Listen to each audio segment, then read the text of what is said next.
Did the Revolutionary War violate Romans 13, 1 through 7 on this slice of fresh bread?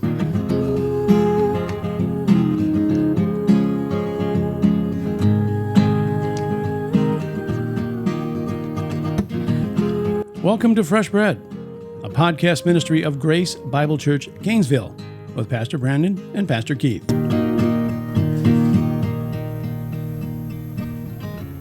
Well, thanks for clicking on Fresh Bread Podcast 68.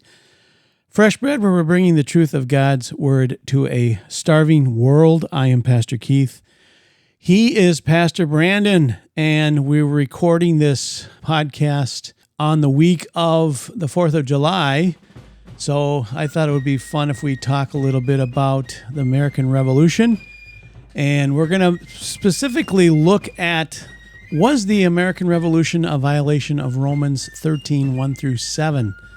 We all know that the American Revolutionary War was a pivotal moment in world history, really. We know that our founding fathers were religious men, so I don't know if they were Christians, all of them, but they were religious. So they rebelled and went against British, and we had a war. I'm going to ask Pastor Brandon, and we're just going to talk about that. We're going to bring it into maybe today as well with our country and what's going on, what could happen this fall and in the future, and so we'll see where this takes us. So anyway, Pastor Brandon, it's kind of a big question, but was the American Revolution a violation of Romans 13? What do you think? Well, I think that's a very complicated question that, there's Christians who come down on both sides in terms of whether it was biblical or not, or a violation of Romans 13. I mean, Romans 13, just for our audience. Do you want to read it? Yeah, I think I can read that. Basically, it's Paul writing to the church at Rome, and he says, every person is to be in subjection to the governing authorities, for there is no authority except from God, and those which exist have been appointed by God. Therefore, whoever resists that authority has opposed the ordinance of God, and they who have opposed will receive condemnation upon themselves. Then he gives an explanation of that, and that ultimately we basically rulers are not. Well, I can just read it. For rulers are not a cause of fear for good behavior, but for evil. Do you want to have no fear of the authority, or that authority do what is good, and you will have praise from the same? For it is a minister of God to you for good. But if you do what is evil, be afraid, for it does not bear the sword in vain. For it is a minister of God, an avenger who brings wrath on the one who practices evil. Therefore it is necessary to be in subjection, not only because of that wrath, but also because of conscience. For because of this you also pay taxes, for rulers are servants of God, devoting themselves to this very thing. Render what is to all what is due to them, tax to whom tax is due, custom to whom custom, fear to whom fear, honor to whom honor.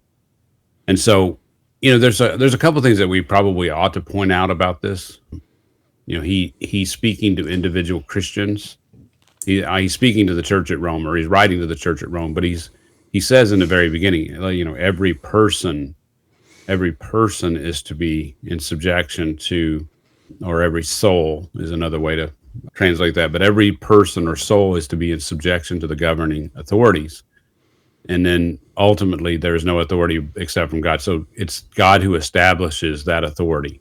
I think what makes it complicated with Revolutionary War is that it's not one person who is rebelling against the government. It's not, Paul is speaking to each person.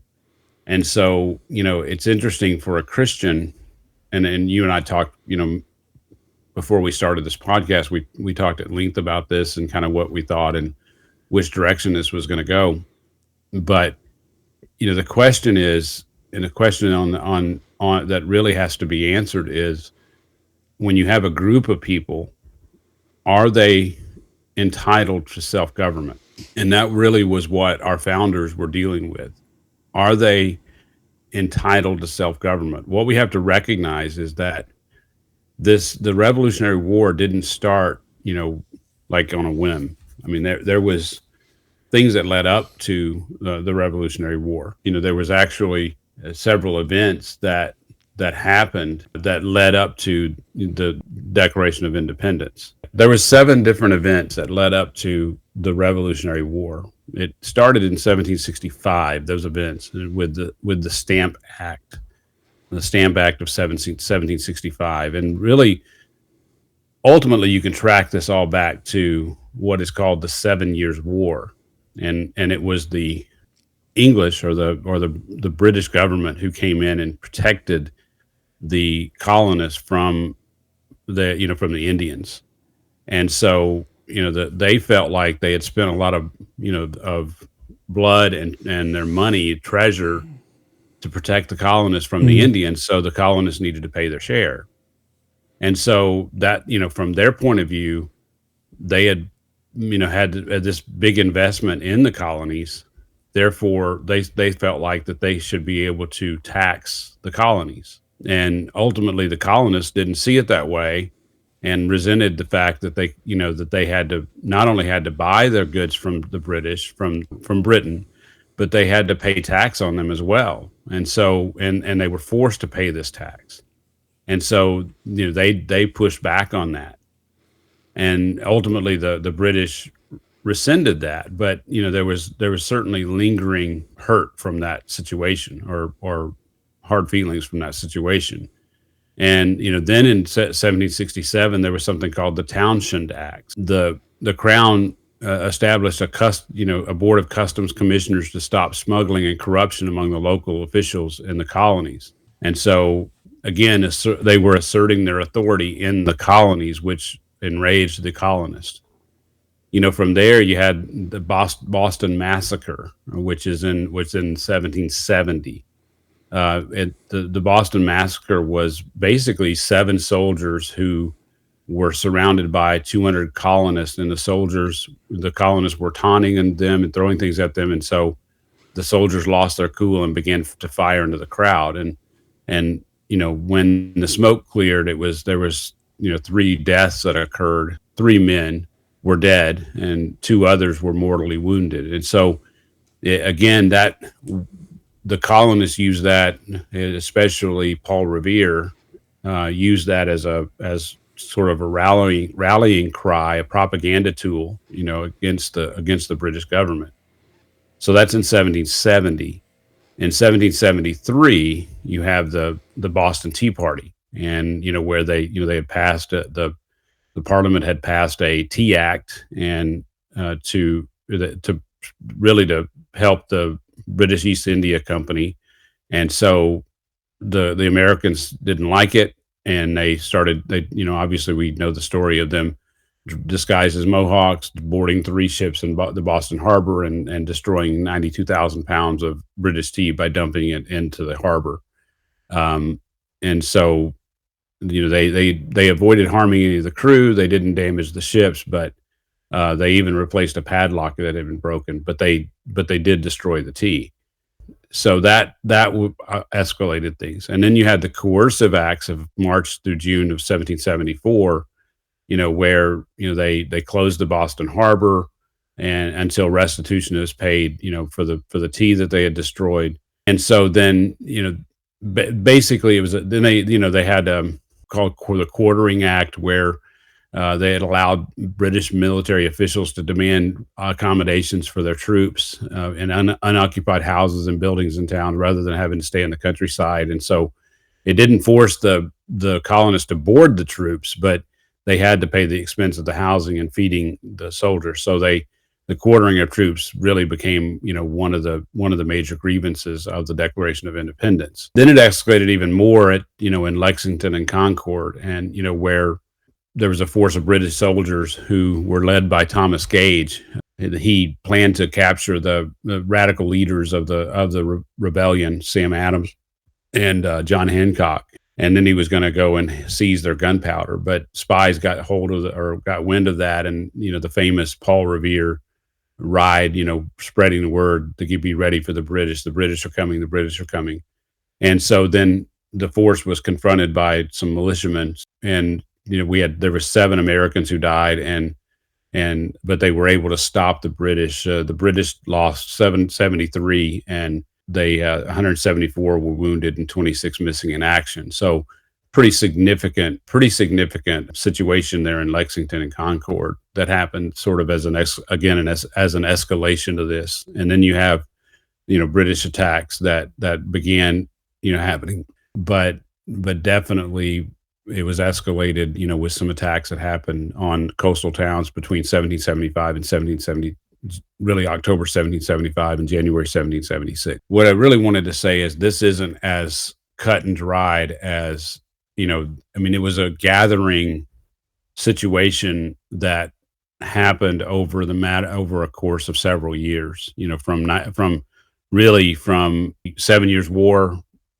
earlier from that, but then the Stamp Act in 1765 all the way to, what happened with the Boston Tea Party in 1773, what happened with the Coercive Acts in 1774, the Lexington and Concord in 1775, and then ultimately culminating in these attacks on coastal towns, that was happening at the end of 1775, 1776. Of course, the Declaration of Independence was signed on July 4th, 1776. So just to kind of give us a timeline and, of how it escalated. It sounds to me as if there was no real reason other than maybe money.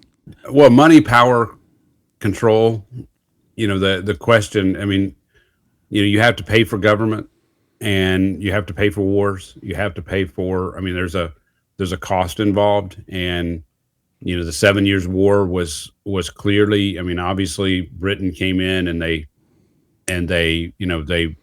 funded that war and they did expect, I think, that the colonists would pay their part, but then they began to pass these laws. And so you get into taxation without representation, so they didn't have any choice in the matter in how that would happen. And so really there's money that's involved. There's politics that are involved, who does what and who has the authority to do what.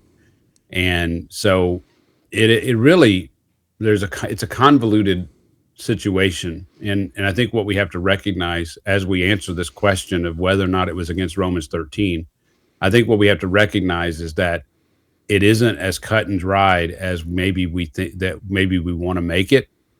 And I would argue that Romans 13 absolutely applies to the individual citizen. But, where it gets problematic is that then you start dealing with it at this level and wrongs that are done, in that situation. And while I, as a citizen, I'm bound to answer to the authority that God has placed over me. The problem is that there are people that are, my neighbor doesn't necessarily carry that same belief, and, a group of neighbors. So, I think we could even, apply it to our situation today. And there's a momentum that happens in a society as things roll out, as things begin to occur. And I think that we're in the midst of that kind of momentum at this point where the government is doing certain things, and you have things that are happening in response by the citizens, and then you have the government responding, and then you have the citizens responding. And, we're seeing that very situation today. And the question then for the individual Christian is, how do I react in the midst of this momentum being gathered? How do I handle it, in the right way before the Lord as the momentum goes one way or the other? Right. And we've talked about it's hard for us looking back because we weren't living through it, and sometimes a difficult decision to make as you're going through it. Because as I look at the American Revolution, you have English preachers like John Wesley, who, wrote all those great hymns. He was saying, look, pacifism is what we have to do. There should not be a rebellion against Great Britain. And then you have John Witherspoon on the other side and Jonathan Mayhew. They were saying, yeah, let's secede. Let's form our own nation. So you have both sides, Christian men, looking at it. Like from what you were saying, it's a tax thing, but it was also who governs us? Do we govern ourselves? Yeah. And well, yeah. I can see both sides. When you talk about the British funding the 7-Year War. I understand Britain wanting compensation for that. Look, we're protecting you. You're part of us, so you owe us. I understand that, but it almost seemed like, and we've talked about this before, where King George, and I don't know if it was just King George or Parliament, but it almost seemed like they were tightening the screws on the colonists because there was so much resources that they could gather from the new America, lumber. And you gotta ask yourself. Well, tobacco, I'm sure, was part of that. Yep. You got to ask yourself whether or not, whether the king was right or Parliament was right to tighten the screws like they did. If you read the Declaration of Independence, Jefferson and the men that were involved with that, they made it clearly a situation of whether or not a country has or a people have the right for self-government. And, they argued that all men are created equal. They argued from creation that all men are created equal and endowed by their creator with certain unalienable rights. Among these are life, liberty, and the pursuit of happiness, that to secure these rights, governments are instituted among men. So he's basically saying that government is necessary to secure the rights of life, liberty, and the pursuit of happiness. Citizens have the right to pursue life, liberty, and pursuit of happiness, but ultimately, that's the reason government exists, and therefore, the government then has those powers as a consent of the governed.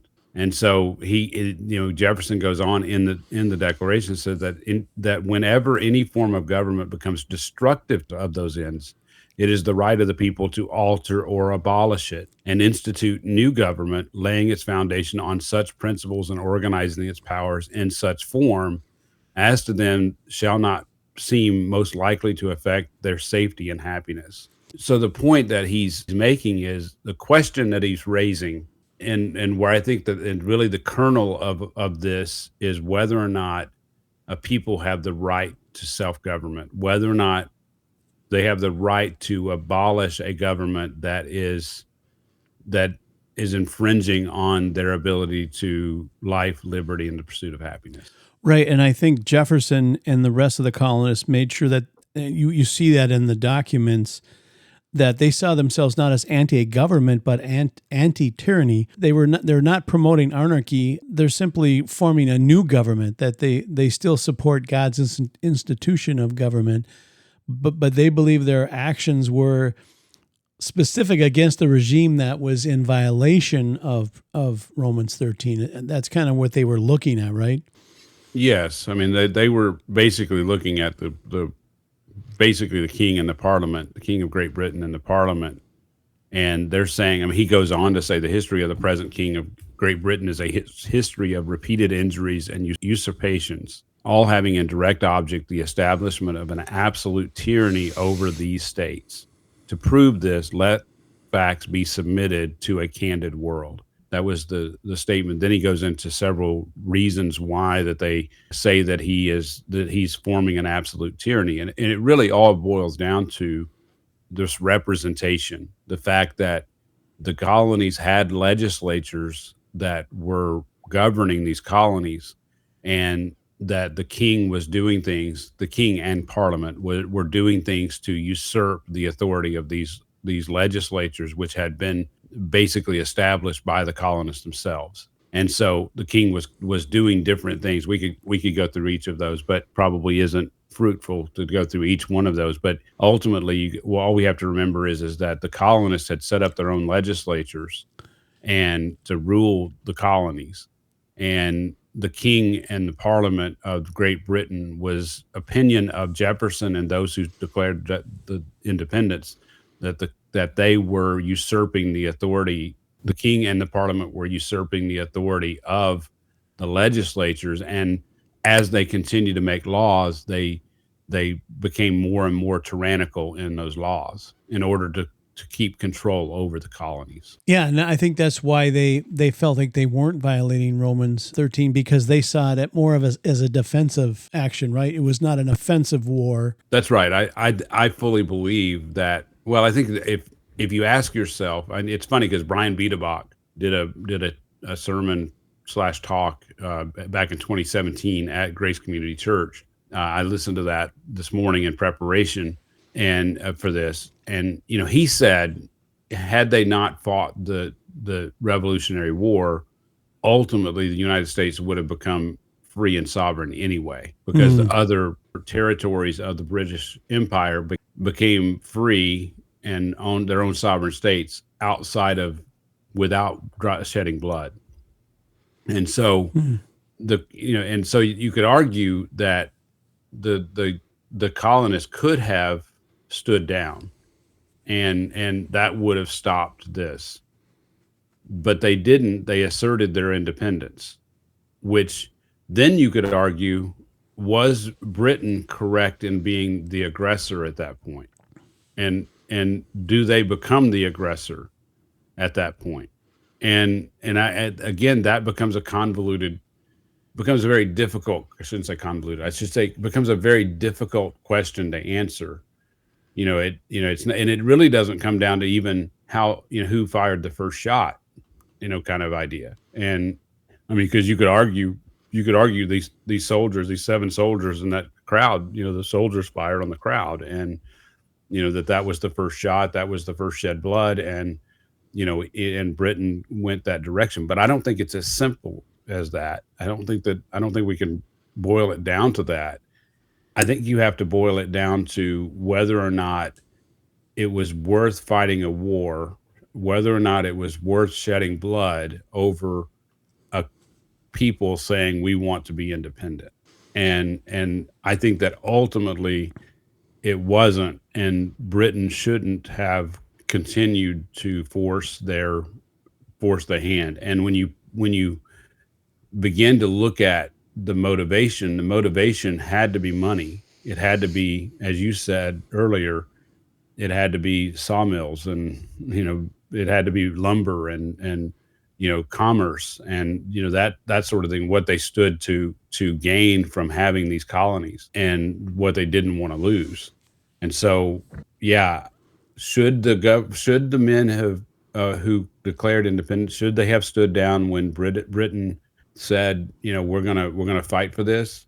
Well, as an individual, I can't tell you that Jefferson and the others were right in moving forward, but I certainly can't tell you that Britain was right in resisting them from being able to declare independence either. Yeah. And so that, I mean, obviously the shedding of blood is wrong, and that war over those kind of that kind of situation, I don't think is right.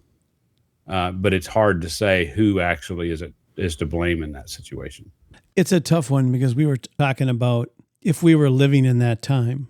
And I was always in favor of the Revolutionary War, because I love the 4th of July. I love picnics and things like that. We wouldn't have that if we hadn't done it. But I think it brought the nation together. Like you said, Biederbach said, if we had just waited another 200 years or 100 years, we would have been gathered at freedom too. But as far as what was happening, it's been a long time since I've been in the history classes in college, which I remember sitting in those. It was always interesting.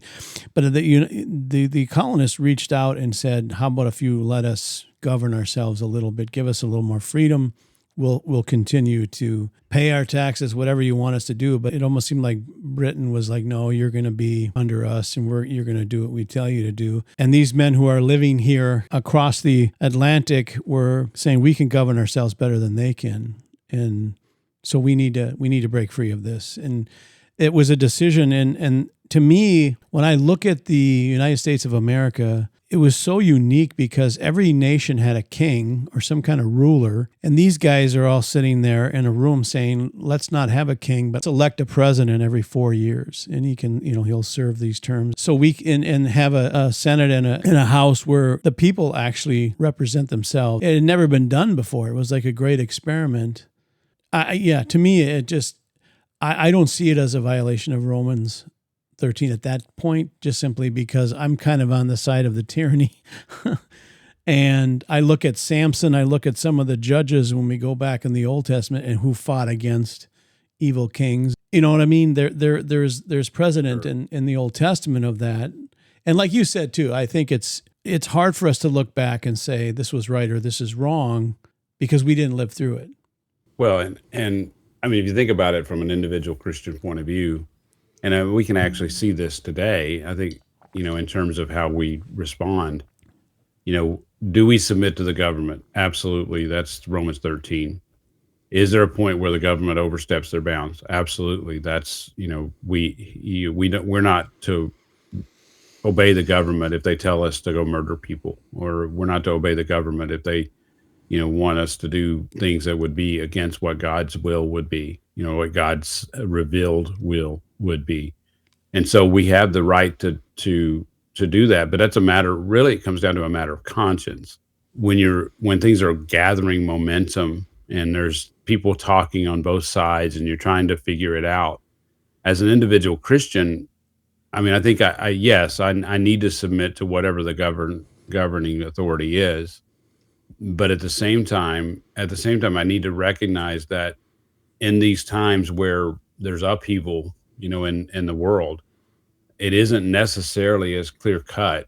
If we were in that situation today and living in Boston, where all this is going on, I mean, you own property there, you have a business there, you are, you're trying to make ends meet, and this is going on with the British Parliament, and you're saying I can't live if I can't have a good business, if I'm having to pay these taxes and all that. And, you have to make the best decision you can at that moment. And it's a matter of conscience, really. I mean, should I obey the governing authorities? Well, the Bible says I should.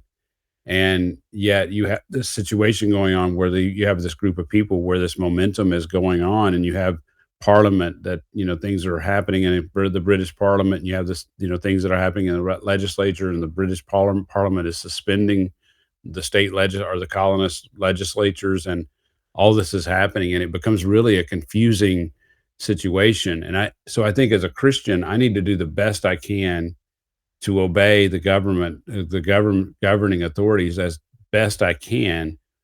But I need to realize that in these situations of upheaval, that becomes very difficult and could even be changing from day to day to day. I mean, in terms of what the actual situation is. And, I may not be even contributing to it. I'm just trying to live my life. I'm trying to deal with, what's happening today. I'm trying to feed my family. I'm trying to make, decisions that are right for my family. And so if I'm looking at it from that point of view, it becomes very difficult to really parse through, what that even looks like. And so, you brought up, was it the McLean family in the Civil War? And then, by the way, there are definite parallels between the Revolutionary War and the Civil War. So I think we could, we could kind of bring that in. I think it's probably a different discussion because it opens up a whole different kettle of fish, so to speak. But there was a family in the you brought it up earlier, there's a family in the Civil War that was there at the beginning and there at the end. Yeah, the McLean, his name was Wilmer McLean. His house was on the first battlefield of the Civil War, and he was just a farmer who, he wanted to stay out of it. But actually the Civil War started out in his field right in front of his house. So he moved his family to Northern Virginia to get away from the war. And then, of course, it ended in his farm where Lee signed the surrender paper. So it kind of began and ended right there with someone who was trying to avoid it. So the moral of that story is you cannot be neutral.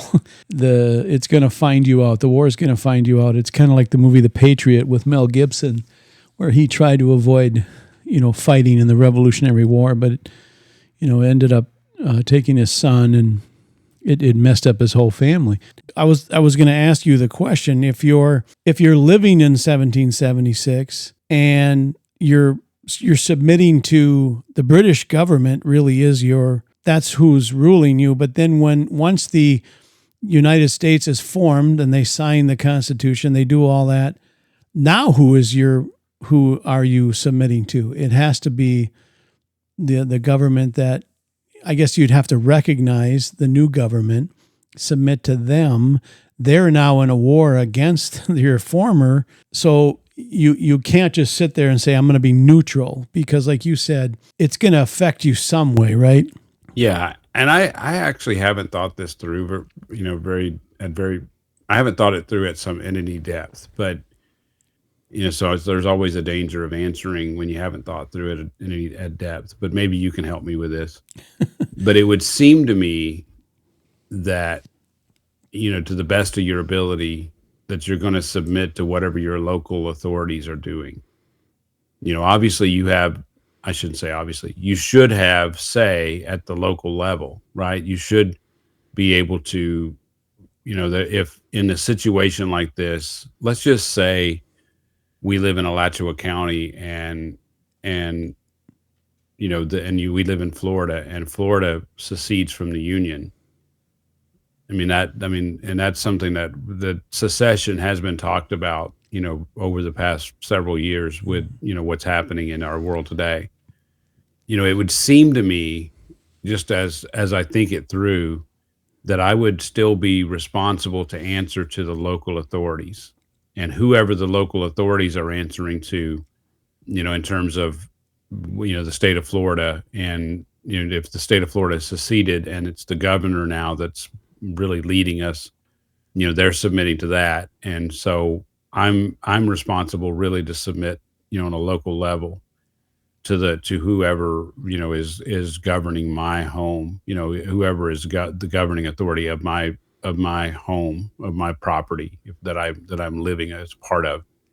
And so really, as I think Romans 13 for me would be fulfilled in answering to, whoever is in charge of my, area, if you will. If it's Alachua County, then whoever's in charge of Alachua County, whoever is that lesser magistrate, the that's in charge of Alachua County, I would have a responsibility to answer to them, unless they're doing evil things. And if, let's just say, as an example, we're invaded, and now the governing authorities is something completely different, and it's someone who is governing in an evil way.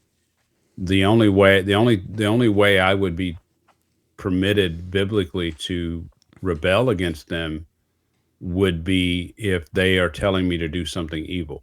Like if they're saying that, as an example, going back even to the Jews, and let's just say that there was a situation where they were hunting down all the Christians, and they were wanting to get rid of all the Christians. It's a situation that happened with Nazi Germany. Mm-hmm. As they came in, as they took over, they're hunting down, the Jews, and they're trying to get rid of them. I wouldn't participate in that, right? I shouldn't participate in that. And that, Corrie ten Boom and her family is a prime example where they hid people, that they hid people they hid Jews that were, Mm-hmm. they were being pursued. That's ultimately why they got thrown in jail. And so, they were right to do that, right? But in every other way, in terms of where they can obey, they should obey and do what they, the local authorities are commanding us to do. Is I obey where I can obey, right? But I disobey where I have to. And so, I think that's really ultimately, if you think about how that would work its way out as an individual Christian, I just have to obey, whatever my local authority is. I need to obey that, unless, they're asking me to be, to do something sinful, like give up, someone, like based on this color of their skin or based on their nationality, that sort of thing.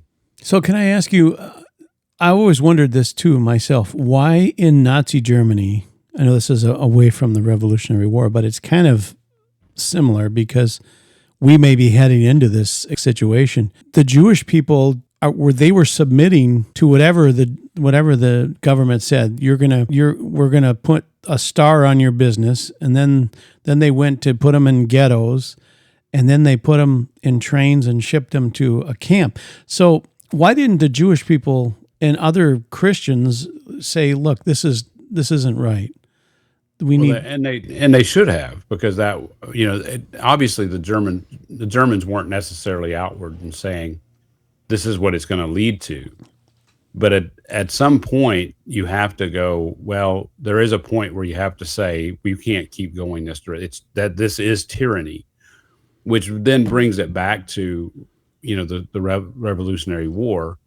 At some point, you are responsible to say this is tyrannical, and you've overstepped your bounds.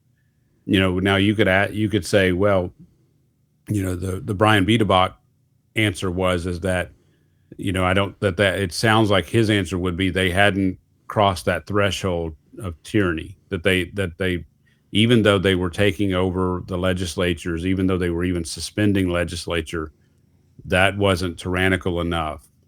But then you take that to its ultimate end, which is, even the Nazi situation. Nazis, through war came in, took over this area, in Europe, and they obviously instituted their own government. So you have individual Jews that are submitting to it, and they're trying their best to live according to now this German rule. Now they're having to put stars on their uniform, their businesses, and even put a star, I guess, even on themselves, and to show that they were Jewish. And then they ended up getting moved into these ghettos, and then ultimately moved out. I mean, at some point, there does need to be a point where you say enough is enough. I mean, Yeah. you've gone to this is now tyranny. This is now beyond what we can accept. That now you are obviously, now you're shipping people off to these concentration camps. And again, there's a question, like I say, Germany didn't necessarily, I don't think they necessarily advertised that these are trains to the concentration camps. And a lot of people claim they didn't even know, and Yeah. I mean, and that's how it's depicted in some of the things that I've seen. I mean, again, these things become very convoluted, is probably the right word. How do you know what's right, as you're going through these difficult situations? And ultimately, you're just making the best decisions you can based on the information, based on conscience. And it's hard for us. That's where we get into these questions of whether it was right for Jefferson and the others to declare independence. Can I say that there wasn't sin on Jefferson's part, along with the other guys who signed the Declaration? No, I can't. They had their own motivations, and some of those motivations very well probably were sinful. On the other side, can I say that Britain was right, and the king and the parliament was right in doing the things that they did? No, I think they were motivated by money and power. And so, you have these situations, and so as a Christian, we're caught kind of in the middle. And how do you deal with that? How do you, as a matter of conscience, how do you live through that? And sadly, I think that we're going to go. I say, sadly, I think that we could very well be facing something so very similar. That it's interesting because in 100 years, looking back on this time, if the Lord doesn't return before then, are they going to look back on the election of Donald Trump in 2016, and the election of Joe Biden in 2020, and the situation with January 6th, and now what happened with there's all these things that are happening that are really outside of our control. You and I have no control over any of these things that are happening. And so, like, I mean, all I can do is respond as an individual citizen to what's going on, and ultimately I'm submitting to the authority that's in charge, and and I'm doing what's right before the Lord by my conscience, and that's ultimately all I can do, and make the best decision I can make based on the information I have, as things unfold. That's really all I can do, and then hope that at the end of it, I end up standing in the right place, which is where the Lord would have me stand. So, it's interesting because I think this all kind of goes back to Genesis 50:20. We talked about it before we started, but Genesis 50:20, that God, you intended it for evil, God intended it for good. Speaking of, Joseph speaking to his brothers and selling him into slavery. But I think that's a principle that we really, as Christians, need to hold on to.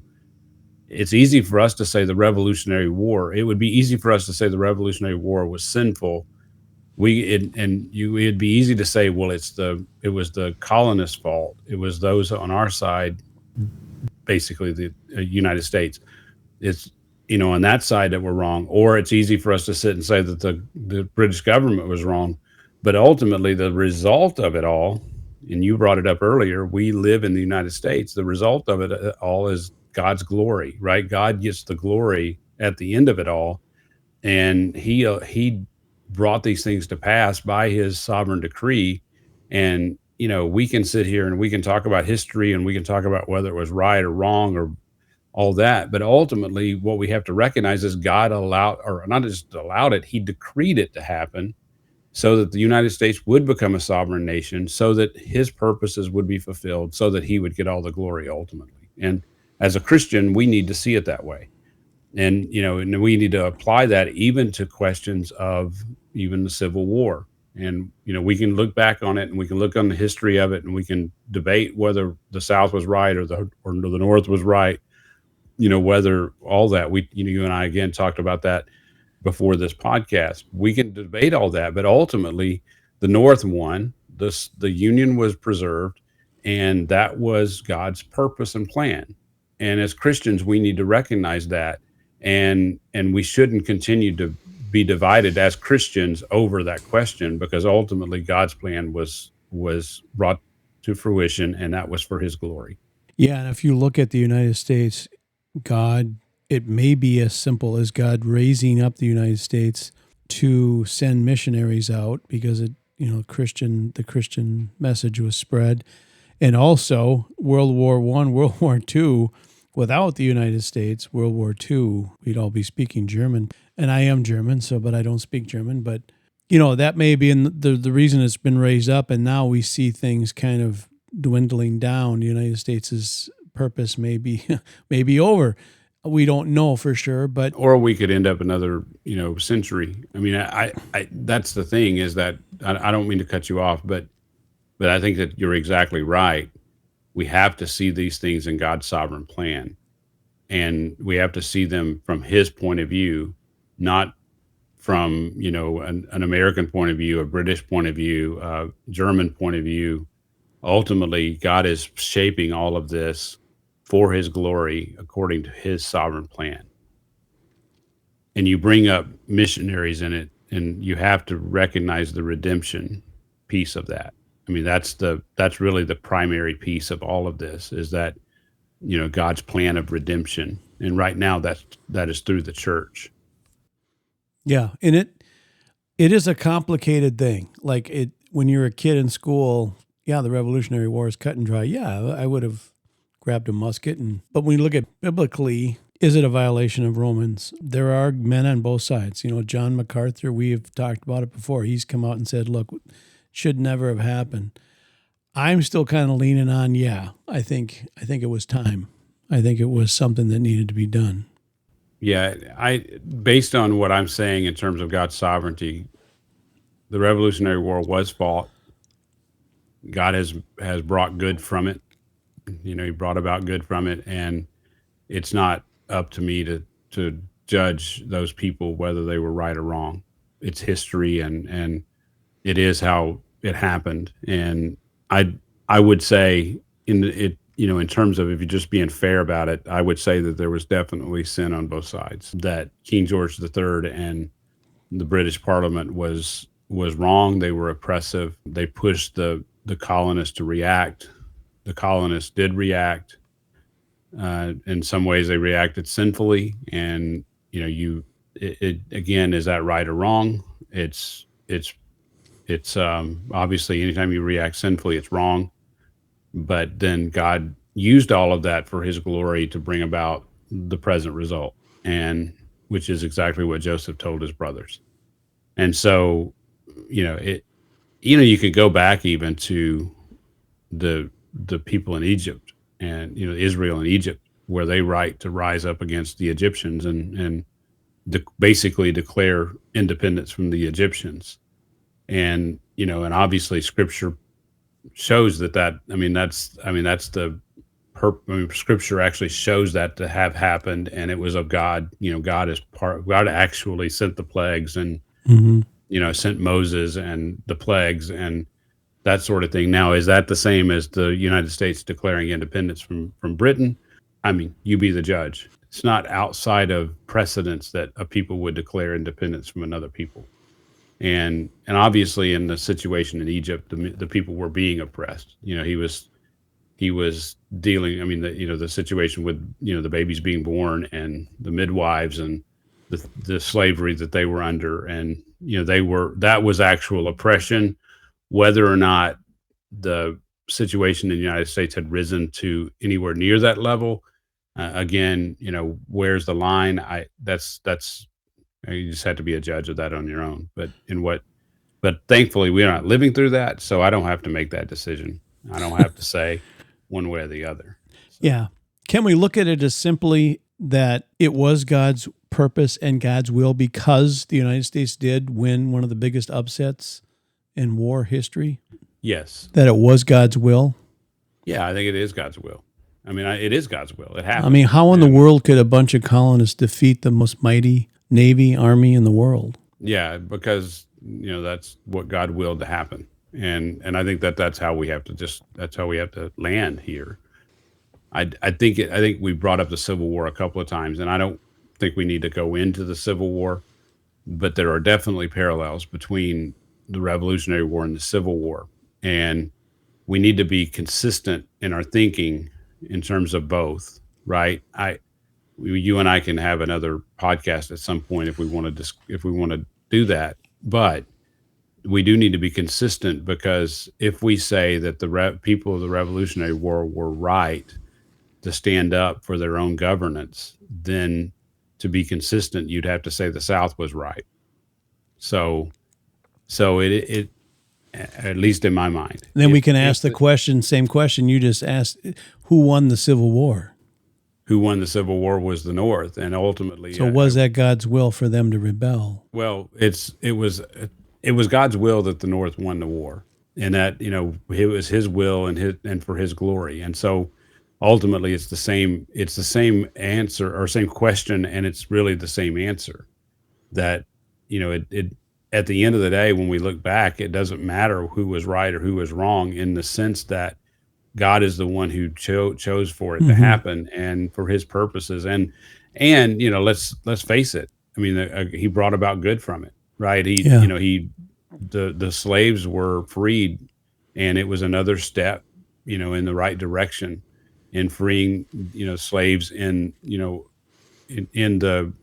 America, but also in terms of the British Empire and there's just, you had the abolishment of the slave trade back in the 1700s, and then you had the Civil War in the 1860s, and so together with both of those things, you ultimately end up with a free population of people that were formerly enslaved. And then obviously there was some stuff that the 20th century as well. We don't want to get into that at the moment, but yes, God brought about a result that was good and for His glory.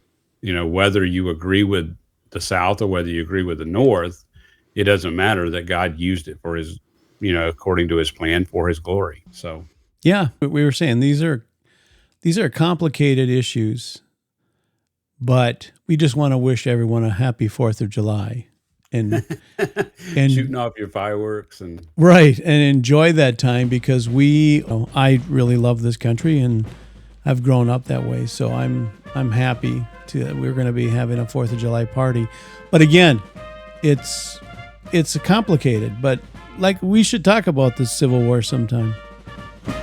Yeah, I think that would be a great discussion, a biblical discussion about the Civil War. Let's say the President Biden wins in the fall and they start rounding up Christians and taking them to FEMA camps. Are we going to fight back on that, or are we just going to submit and go to the FEMA camps? And I hope I'm in a cabin next to yours, but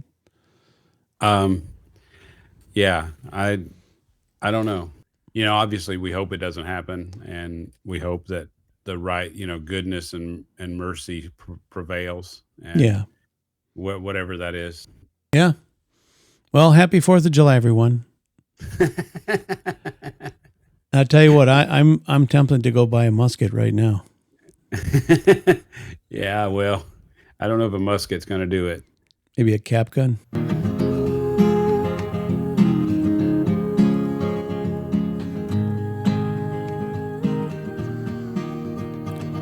You've been listening to Fresh Bread, a podcast ministry of Grace Bible Church Gainesville.